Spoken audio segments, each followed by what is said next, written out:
2028, Manchester United will be having their 150th anniversary. That is the year that Manchester United and the staff and everybody in the hierarchy have decided is the year they want us to win the Premier League, because it will coincide with our anniversary, 150 years, blah, blah, blah, shabang, shaboom. Like, I don't know what you guys feel about that, but what I can say is it's going to come. Actually, I'm not too sure. I'm actually not too sure what this information is going to do to the Manchester United fan base. Because as it stands right now, the fan base is split. Erik Ten Hag out, Erik Ten Hag in. Erik Ten Hag out brigade are not happy with the results. They want wins now, now, now, now. You know, they're not happy. They're not happy. They don't, and in fact, they don't even care about what is going on, what is transpiring in the club. They just want results now. And if they don't get results now, then they're Erik Ten Hag out. So that's how the Erik Ten Hag brigade, Erik Ten Hag out brigade is behaving. The Ten Hag in understand the situation that Manchester United is in. They understand that we are a club that has gone through managers and managers and managers, and we don't want that anymore. We don't want to keep on chopping and changing. We are sick and tired of the 3-year cycle, because within that 3-year cycle, there's instability. Players come in and out. Managers come in, wants different players. Players fall out. There is drama. There's a whole lot of things. There is never stability in Manchester United whenever we are having these rotations and chopping and changing. So the Ten Hag in brigade understand this problem, see that these problems have been fixed, especially now that Ineos is in. They've come, they're doing the business, they're trying to sort and take our club into the right direction. And we're having a slow start, but somehow people are just not having it. The fan base is up and raw right now. People are not happy. And I just sit here and think to myself, I don't know what else to do in terms of how to explain or make other people understand what the hell is going on at Manchester United, because I honestly feel like those, and please don't get me wrong, the Erik Ten Hag out brigade, you guys are completely entitled to your own opinion. In fact, some of the points that they bring up are very valid, and it's not something that we should ignore. But we are Manchester United. We have always supported our players and our manager and everything that is going on in the club. We have always done that. This season, for some reason, like in the beginning of the season, nobody wants to support Manchester United. And I find that very, very weird. I find it very weird.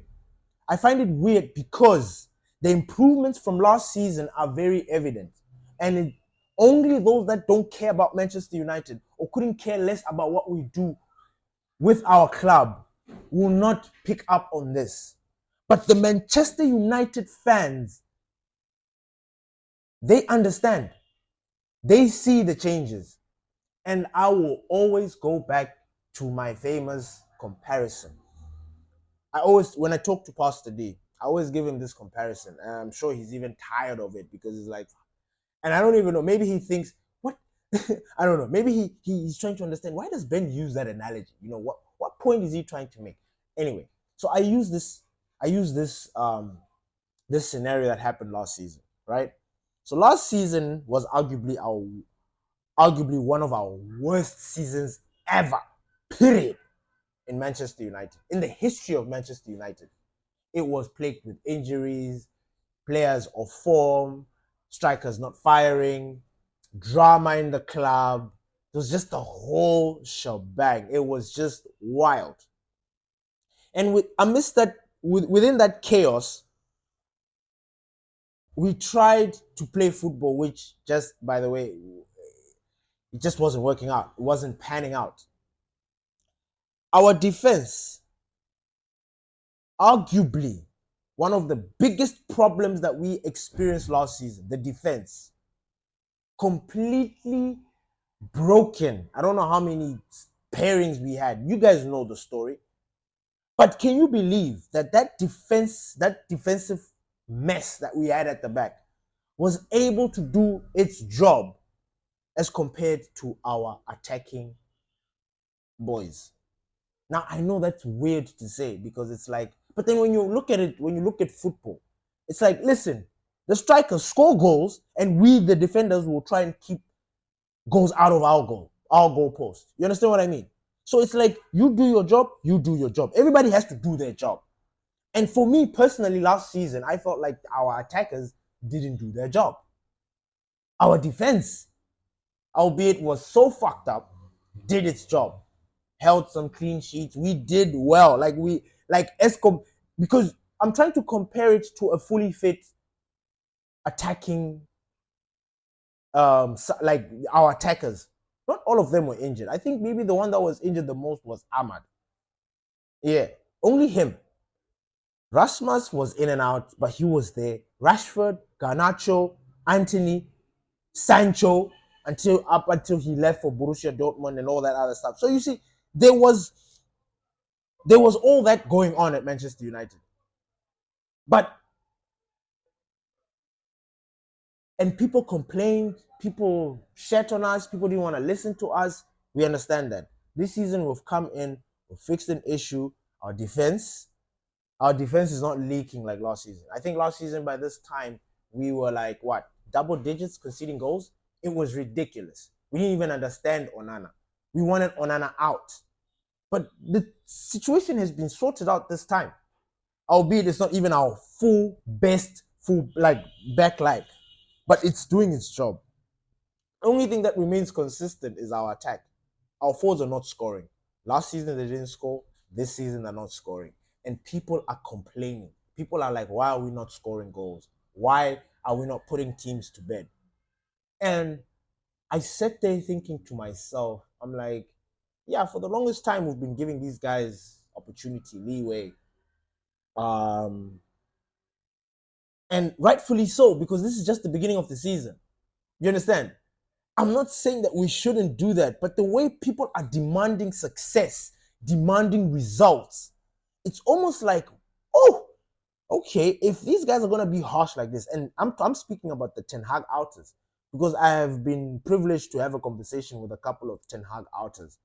And what I picked up from the way they were, from what they were saying, is like, we're not scoring goals.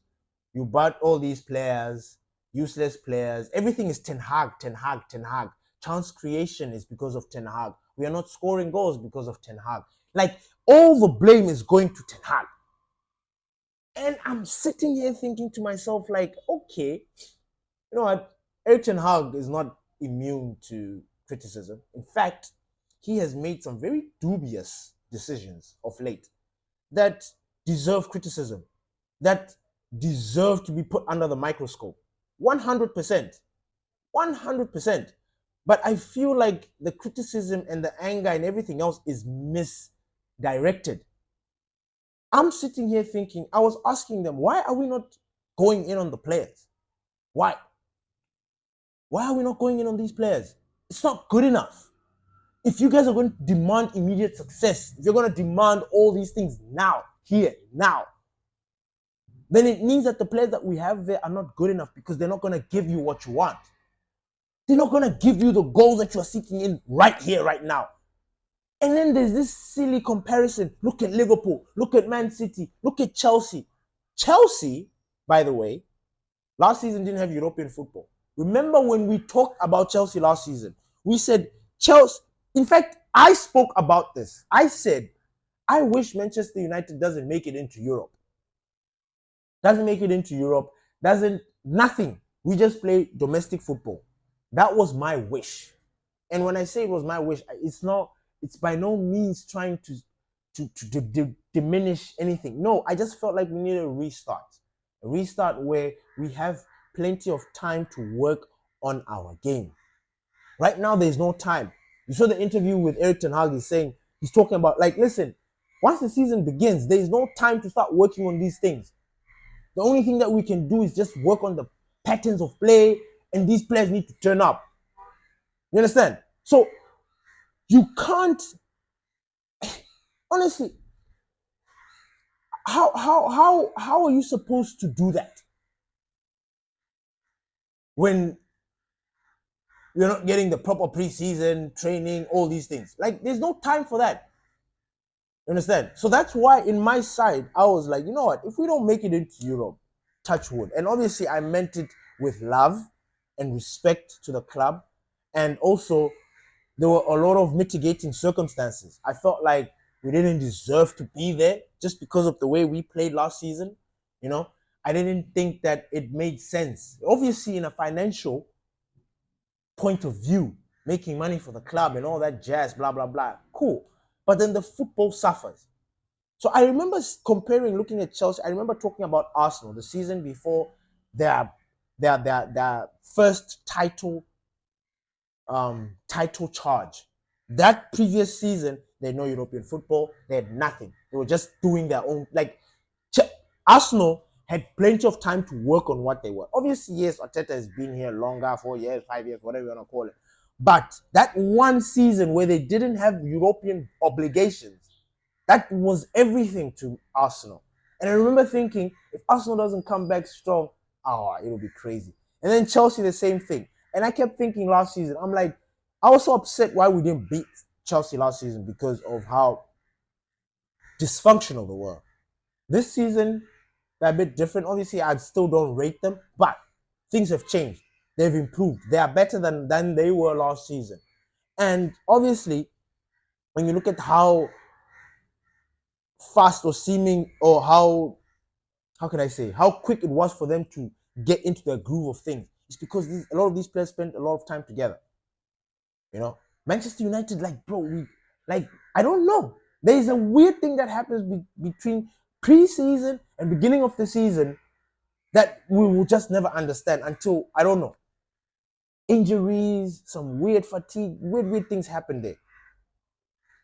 So I remember thinking at the time that, listen, Manchester United need this reset.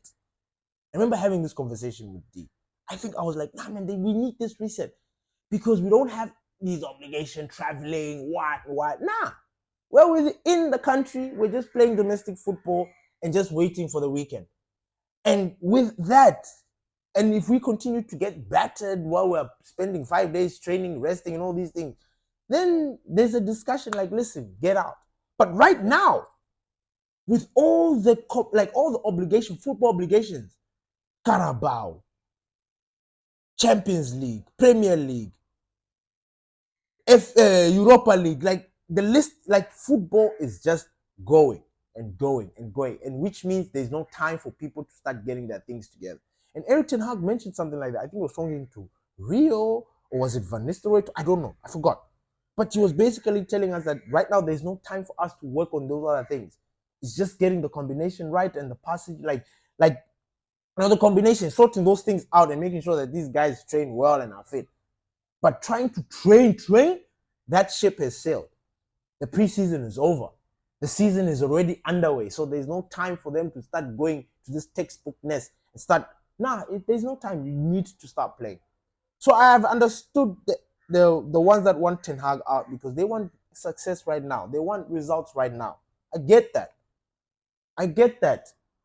But Omar Berada has come out and said that Manchester United are planning on winning the Premier League in 2028. Meaning, now the way I understood this and the way I interpreted it is, number one, Erik Ten Hag is not going anywhere. So already, can we have some peace? Can we calm down a bit and let's have a bit of harmony in the club? Can we start trying to understand? Because listen, if you're going to keep on saying Erik Ten Hag, blah, blah, blah, it's just going to have this negative energy. And we are Manchester United fans, the best fans in the world. How is it that we are at this point divided, looking like we don't support one of the greatest clubs that has ever been or ever existed? We're picking on certain people. We support Manchester United. We want what's best for Manchester United, not what's best for Erik Ten Hag, not what's best for Marcus Rashford. Nah, Manchester United as a whole. So if the owners, Berada, Wilcox, Browsworth, like Ashworth, Sir Jim. If these guys are backing the gaffer, who are we to sit here and say go against it? Like, who are we, honestly? Who are we? Because honestly, these guys have seen, they've already identified the situation, they've looked at it, they're like, listen, this guy might be the one that takes us. Erik Ten Hag is the one that's going to sack himself with results or whatever, because he's already been given his 3-year cycle.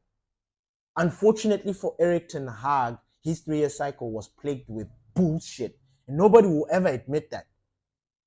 Nobody will ever admit that Erik Ten Hag came into this man. He inherited a pile of shit at Manchester United. Broken team, no identity, absolutely on its knees. Nobody wanted to fucks with Manchester United.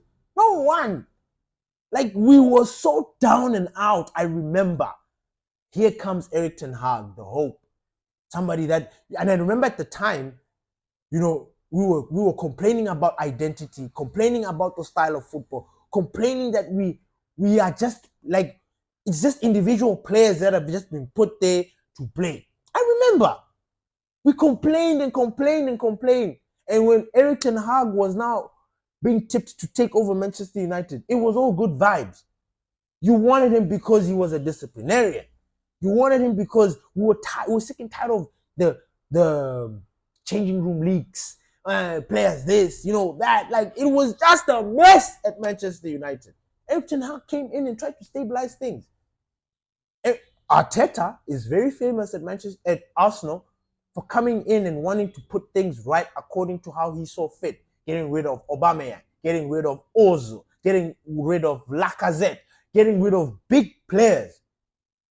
Erik Ten Hag comes to Manchester United, tries to do the same thing. He's shat on from outside fans and the fans on the inside. Look, every manager makes mistakes when it comes to whether it is the starting lineup, whether it is making substitutions.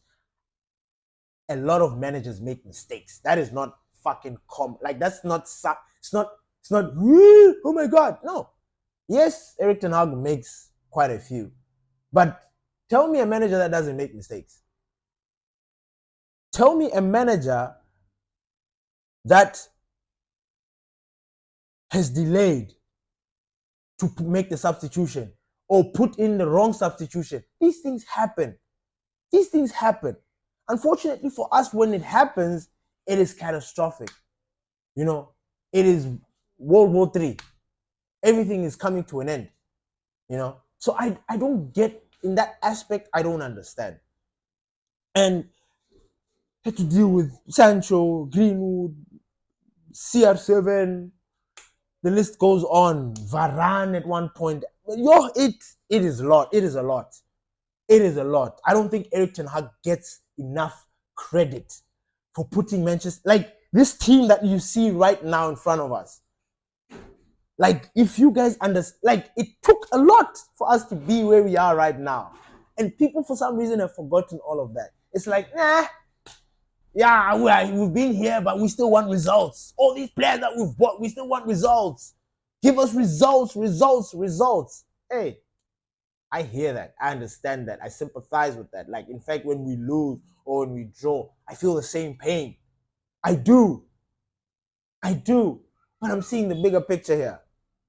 I'm seeing forward. Like, I'm looking at the football of Manchester United and I'm like, wow, these boys have been playing. Like, these boys have improved. Now the fact that Mason Mount is back, I am excited. Beyond, because he's one player that has been a question mark for a long time at Manchester United. Like, people don't understand what it's all about, But then the start of this season, he showed me what it's all about. He showed me why we got Mason Mount, and I was so excited. I'm happy. And I'm just waiting to see him being integrated. How he's going to do it is up to Erik Ten Hag. Like, I'm cool. The team that we have right now is, like, we've not been sport for choice as much as we are right now. You sit, like, Casemiro can sit on the bench 90 minutes. Like, we've got Ugarte on the bench. Not to say that he's going to be a bench player. I'm just saying, think about, like, Kobe Mainoo, Garnacho on the bench. These kind of things, like De Ligt on the bench. You know, you look at the bench and you're like, yeah, that is a healthy bench. That is a bench. We never had that kind of a bench last season. Even the seasons before, we never. Now we're at a point where we can flex our muscles, chop and change, fix things. People are complaining. People are complaining. When we didn't have that, we're like, no, you can't take Rashford off because the player that will come in, the drop off is significant. So we never used to substitute Rashford or Bruno or whatever. We never used to, because the drop off, like if we bring in the players from the bench, like we run a risk of losing that game completely, like entirely. That's how it was. But now you look at that bench and you're like, Sat, I am confident. I am comfortable. If Bruno has a stinker, or if whoever has a stinker, there's somebody that's going to come in and replace him, and then we're going to be, it's not going to be a complete train smash. You know? So I'm happy. And we're at this state, people are complaining.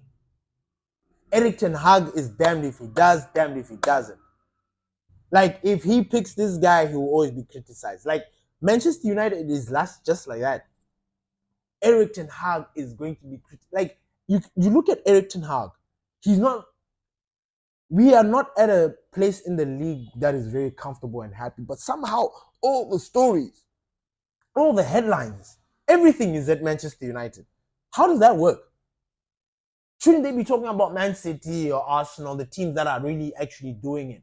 Forget us who are losing, you know, why are they paying so much attention to us? You know? Erik Ten Hag was asked some very good questions in his press conference. And they were asking him about, like, what is going on? What is happening, Erik? Huh? Tell us.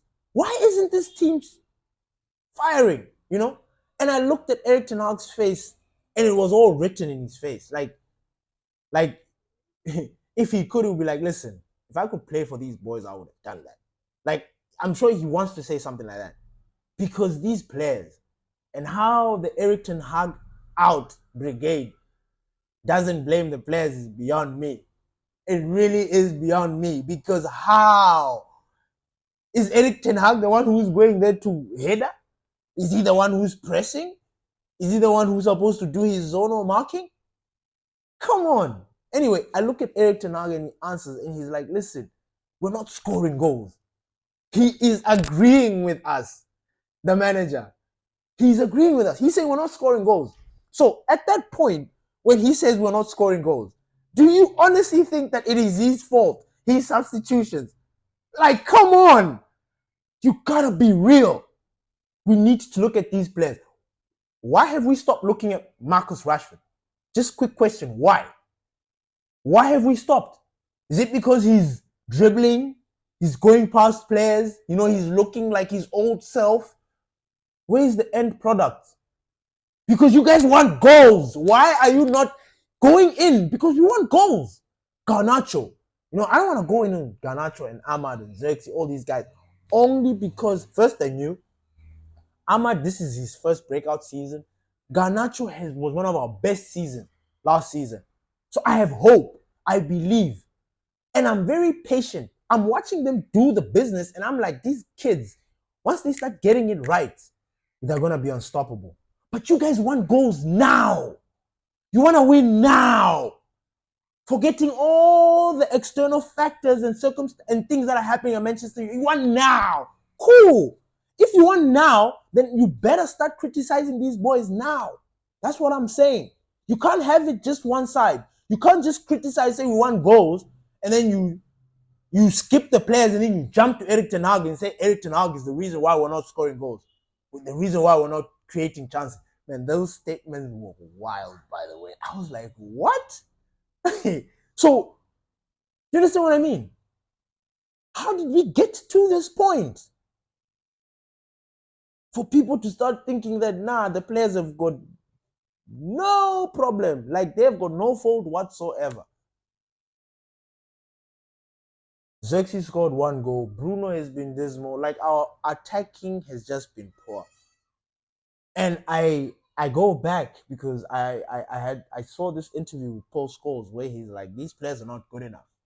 Our forwards are not good enough. Obviously, when I first heard it, I took offense. I'm like, dude, what are you talking about? You are an ex-United player. What are you on about? Like, you're supposed to be encouraging these boys. Why are you guys always so negative? Why are you guys always in this sort of thing? Like, why? Why do you guys always have to, like, when we are going through a tough patch, the people that are supposed to be sorting us, supporting us and giving us power and giving us energy, you guys are nailing us on top of that. Like, you guys are criticizing. Like, I've never, for the longest time, and correct me if I'm wrong, you guys can leave a comment down there if you've seen any interview where these guys are being positive, where these guys are offering some sort of good advice to the youngsters, like the legends. You know, it's always you're reading stories that this guy is on this other podcast saying this, but it has never been like direct, you know. So like, this player needs to do this, through podcasts, and it's like, yo. But other than that, you guys just criticize. So for me, I just don't understand. I don't understand how the players are not getting the criticism that they deserve. You know, like, this criticism is not coming. It's not coming from nowhere. It's not coming from mid-air or anything like that. Nah, this is real. These guys are not fucking scoring. You know, when I said that, I mean, I almost turned on the attacking, on our forwards. I almost turned on them. I was like, you know what? This is real. But then I thought about it, and I'm like, no. I'm not about to go down that avenue. If we, let's just say up until December, this continues. I know December is too far but what can I say? Like, after the international break or what? I don't have a time period to give these guys to be like, okay, now it is time. Like, if you guys are not scoring from this time onwards, then you guys need to. I can't do that. I won't do that. I don't have it in me to do that because I love these boys and I know what they're capable of, especially those two youngsters. I'm speaking only about those two youngsters because they've been dragged into a conversation that really we need to talk about.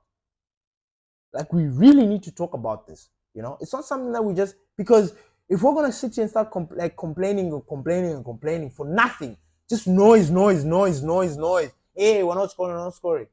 And then you don't say, but Rashford should have scored that. Why didn't Rashford pass that guy at this time? Why didn't Garnacho give the ball?